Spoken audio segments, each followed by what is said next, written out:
Salut à tous, et oui, vous vous en doutez, après les phrases affirmatives très courtes en anglais, on va voir les phrases négatives, toujours de manière très courte, pour vraiment faire comprendre à tous ceux qui se fixent des barrières, encore une fois, qu'il est vraiment facile de pouvoir mettre en place une bonne mécanique d'apprentissage en anglais pour partir déjà avec de bonnes bases et se dire « Ok, je vais y arriver petit à petit ». La première chose, déjà, encore une fois, ça va être nos pronoms, ou nos noms, tout simplement. On peut très bien remplacer un pronom par un nom. Alors les pronoms, je les rappelle très rapidement.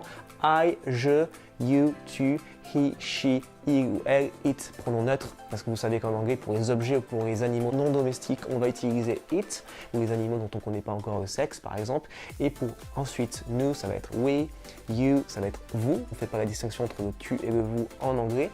Et ensuite, le dernier pronom, they, qui est super pratique parce qu'il va remplacer x ou s. J'insiste bien sur s pour vous faciliter la distinction entre il et elle et x et s, bien qu'on doit le prononcer il ou elle de la même manière. Ça va se passer exactement de la même manière que pour les phrases affirmatives, mais qu'est-ce qu'on va faire? On va, entre notre pronom et notre verbe, de manière générale, on va pouvoir utiliser un petit mot qui est do, et on va pouvoir le mettre à la forme négative. Donc, I don't speak English. Je ne parle pas anglais. You don't talk a lot. Tu ne parles pas beaucoup. You don't talk. Parler a lot, beaucoup. He, she, it doesn't like you.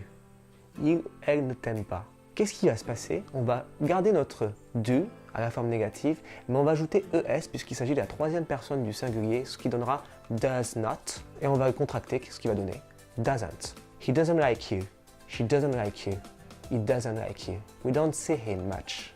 On ne le voit pas trop. D'accord? We, nous, don't, auxiliaire do à la négation, plus verbe, see him much. Nous ne le voyons pas beaucoup. You don't do your job properly. Tu ne fais pas ton travail correctement, proprement, correctement. They don't live in San Francisco. Ils ne vivent pas à San Francisco.